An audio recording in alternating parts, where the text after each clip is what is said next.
जय जैन दर्शकों, मैं हूं अंशिका और आप सभी का स्वागत करती हूं जिनवाणी चैनल पर। दर्शकों, जिनवाणी चैनल प्रत्येक रविवार आपके लिए लेकर आता है गौरक्षा व गौ संवर्धन को समर्पित एक खास कार्यक्रम जिनवाणी गौरक्षा मिशन, जिसमें हम आपको रूबरू कराते हैं देश भर में संचालित हो रही गौशालाओं से। और आज के कार्यक्रम में हम आपको रूबरू कराएंगे श्री गोविंद गौशाला से, जो विगत 100 वर्षों से मध्य प्रदेश के जिले रतलाम की नगरी ताल के गौशाला मार्ग पर कुशलता पूर्वक संचालित की जा रही है। तो आइए दर्शकों, जानते हैं वहां उपस्थित हमारी रिपोर्टर शेफाली जैन से श्री गोविंद गौशाला की विशेष रिपोर्ट।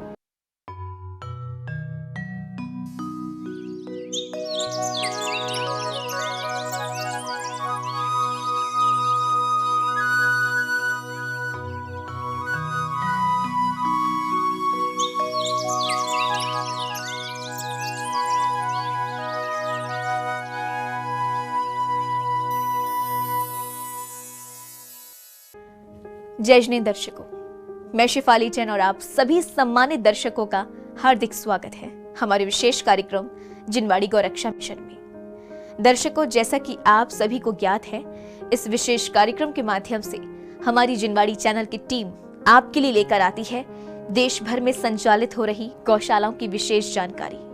और आज इसी श्रृंखला को आगे बढ़ाते हुए हमारी टीम आ पहुंची है श्री गोविंद गौशाला में, जो मध्य प्रदेश के जिला रतलाम की नगरी ताल में पिछले 100 वर्षों से गौशाला मार्ग के किनारे संचालित की जा रही है, जिसकी स्थापना वर्ष से लेकर अब तक हजारों गौवंशों का संरक्षण किया जा चुका है। और अभी वर्तमान समय में 350 गौवंश गौशाला में आश्रित है। तो चलिए देखते हैं श्री गोविंद गौशाला में और जानते हैं कि किस प्रकार यहाँ के पदाधिकारियों द्वारा इस गौशाला का संचालन किया जा रहा है। जैन धर्मानुरागी प्राणी मित्र श्री राजेंद्र जी मेहता द्वारा संचालित श्री गोविंद गौशाला की स्थापना अब से करीब 100 वर्ष पूर्व मध्य प्रदेश राज्य के रतलाम जिले की नगरी ताल में हुई थी। और इसके स्थापना वर्ष से लेकर अब तक यहाँ हजारों बेसहारा, लाचार एवं दुर्घटनाग्रस्त गौवंशों को संरक्षित किया जा चुका है। और आज भी यहाँ आश्रित लगभग 350 गौवंशों की निस्वार्थ भाव से देखरेख की जा रही है।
करीब पिछले 100 वर्षों से गौशाला हमारे यहाँ स्थापित है।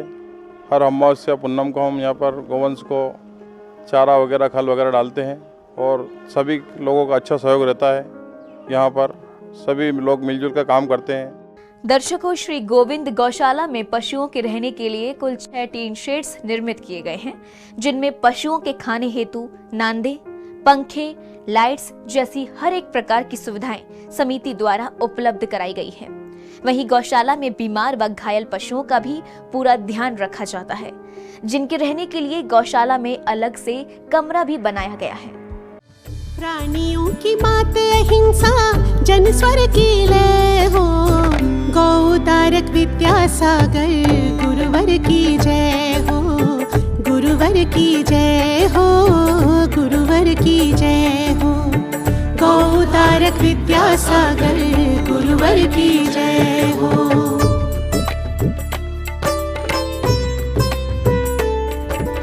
या श्री सा गौ सुक्ति में को धन माना।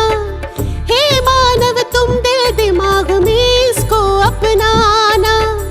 पशुधन धन का पूर्ण खजाना, पूर्ण खजाना। इसका संचय हो गौदारक विद्यासागर गुरुवर की जय हो, गुरुवर की जय हो, गुरुवर की जय हो। मध्य प्रदेश गौ सेवा आयोग व जीव जंतु कल्याण बोर्ड चेन्नई द्वारा पंजीकृत इस गौशाला में कुल 6 शेड्स लगे हैं, जिनमें पंखों, लाइटों के साथ साथ अन्य आधुनिक सुविधाएं भी उपलब्ध हैं। इसके साथ ही गौशाला में बीमार व घायल पशुओं के उपचार व उनके रहने के लिए एक अलग से कमरा भी उपलब्ध है।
साल भर की पूर्ति के लिए उत्तम गुणवत्ता का 50 ट्रक भूसे को स्टोर करने की व्यवस्था के लिए गौशाला में 4 बड़े गोदाम भी निर्मित हैं। वहीं गौशाला के पास 27 बीघा कृषि योग्य भूमि है, जिसमें पशुओं के लिए हरा चारा उगाया जाता है। इसके अलावा गौशाला में चारा काटने की मशीन के साथ साथ एक ट्रैक्टर भी है, जिसका उपयोग हरा चारा, भूसा आदि लाने के साथ गौशाला के अन्य कार्यों में भी किया जाता है।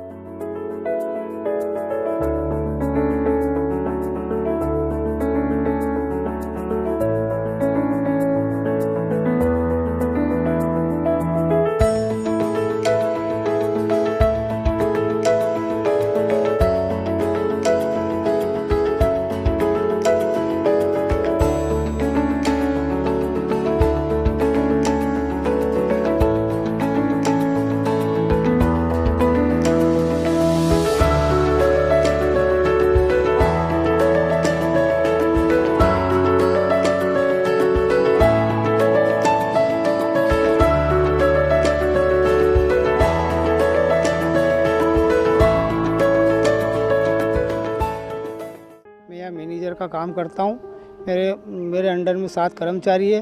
साथ ही से मैं काम लेता हूँ, गोबर उठाना, भूसा डालना, चरी डलवाना, जो भी बाज़ार से खल आए खल डलवाना, गुड़ आए तो गुड़ डलवाना। कोई गाय अगर बीमार हो जाती है, डॉक्टर साहब को बुलाते हैं, डॉक्टर साहब को बुलाने के बाद कोई उपचार करवा के और उसको कमरे में व्यवस्थित करवाना। गौशाला में स्थानीय नगर निकाय द्वारा जल आपूर्ति की जाती है और इसके पेयजल को एक बड़े वाटर टैंक में स्टोर किया जाता है। पशुओं के पानी पीने के लिए गौशाला में कुल 4 बड़े बड़े हौद बने हुए हैं। कर्मचारी इन हौदियों की प्रतिदिन सफाई कर पानी भरते हैं और सप्ताह में कम से कम एक बार इन हौदों की चूने से पुताई भी अवश्य की जाती है, जिससे पशुओं में कैल्शियम की कमी व अन्य कीटाणु जनित बीमारियां न उत्पन्न हो।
हमारे यहाँ पर पानी और भूसे की समुचित व्यवस्था है।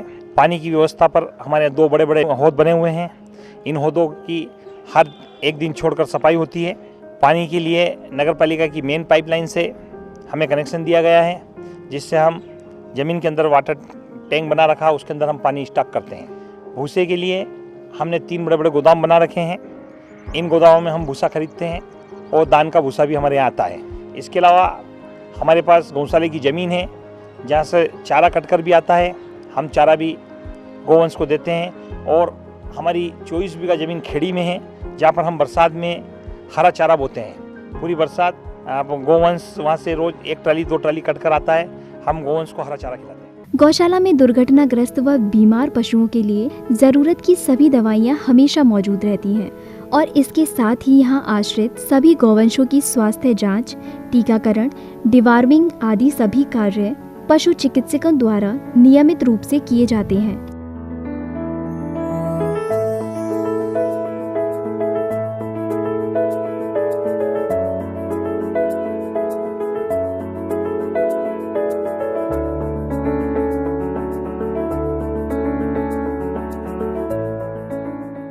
सभी गौवंशों को समय समय पर भूसा, हरा चारा आदि देना, शेड सहित पूरी गौशाला की साफ सफाई करना, इन सभी कार्यों को करने के लिए गौशाला में कुल 7 कर्मचारी नियुक्त हैं और साथ ही यहाँ एक चौकीदार भी कार्यरत है। इन सभी कर्मचारियों को प्रतिमाह पर्याप्त वेतन देने के साथ ही समिति द्वारा इनके लिए आवास सुविधा भी उपलब्ध कराई गई है।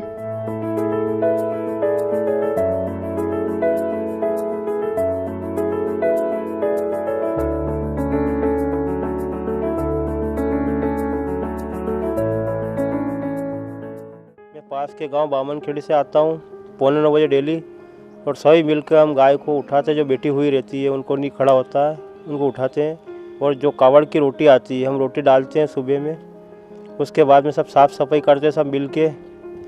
उसके बाद में इनको गुड़ और खर डालते हैं इनको, और जो हरा चारा आता है बरसी वो हम डालते हैं इनको डेली। सुबह कमरे वाले को डालते हैं, बाहर वालों को भी डालते हैं, सभी को। उनको पानी पिलाते हैं, बैठे हुए उनको पानी पिलाते हैं, अच्छे वो साफ धो के भरते हैं और भूसा डालते हैं इनको। सफाई होने के बाद में भूसा डाला जाता है। पशुओं के गोबर से गौशाला में जैविक खाद का उत्पादन किया जाता है, जिसे विक्रय कर समिति को साल भर में लगभग 3 से 4 लाख की राशि प्राप्त हो जाती है और इसी राशि का उपयोग पशुओं के लिए गुड़, खली, भूसा आदि खरीदने में किया जाता है।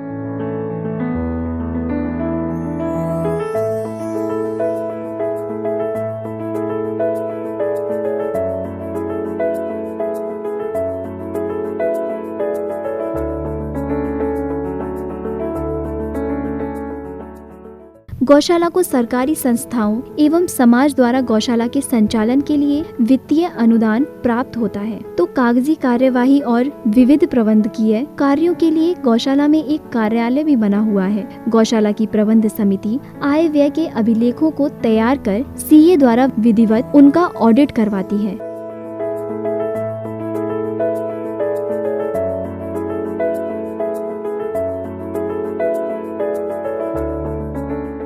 ताल नगर में रहने वाले निवासी व बच्चे भी अक्सर गौशाला में आते रहते हैं और यहाँ आकर पशुओं को गुड़, चना आदि जैसी चीजें बड़े ही स्नेह पूर्वक खिलाकर गौसेवा का आनंद उठाते हैं। इसके साथ ही दूर दराज के क्षेत्रों से भी लोग यहाँ गौसेवा के लिए आते रहते हैं। इसके अलावा स्थानीय किसान बंधुजन अपने अपने खेतों से प्रतिदिन बड़ी मात्रा में हरा चारा लाकर यहाँ आश्रित पशुओं को खिलाते हैं।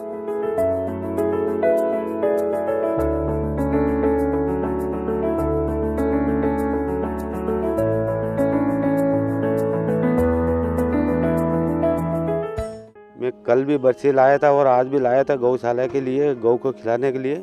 और क्या गेहूं का बगदा हो, सोयाबीन का बगदा हो, काय का हो, तो हम यहाँ खिलाने के लिए लाते हैं।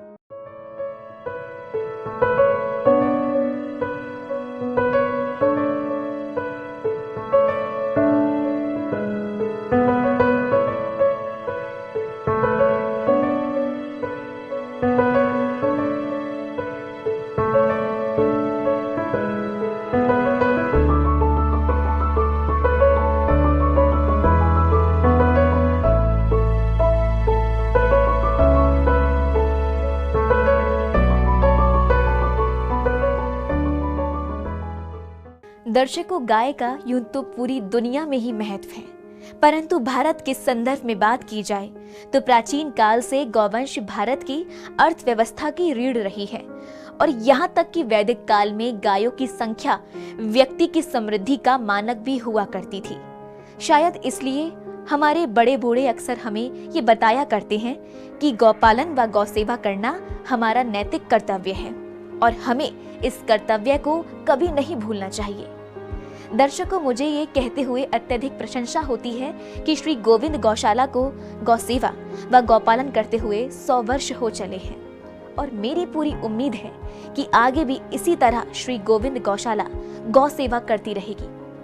दर्शकों, मेरी आशा है कि इस गौशाला के माध्यम से गौरक्षा व गौ संवर्धन के प्रति आप अवश्य ही प्रेरित हुए होंगे। तो दर्शकों, अब समय हो चला है आपसे विदा लेने का। मैं फिर होंगी आप सभी के समक्ष उपस्थित। आप देखते रहिए जिनवाड़ी चैनल। दर्शकों, आप अवलोकन कर रहे थे हमारी रिपोर्टर शेफाली जैन के साथ श्री गोविंद गौशाला का, जो मध्य प्रदेश के रतलाम जिले की नगरी ताल में पिछले 100 वर्षों से गौशाला मार्ग के किनारे संचालित की जा रही है, जिसके स्थापना वर्ष से लेकर अब तक हजारों गौवंशों को संरक्षित किया जा चुका है और आज भी निस्वार्थ भाव से आश्रित सभी गौवंशों की सेवा की जा रही है।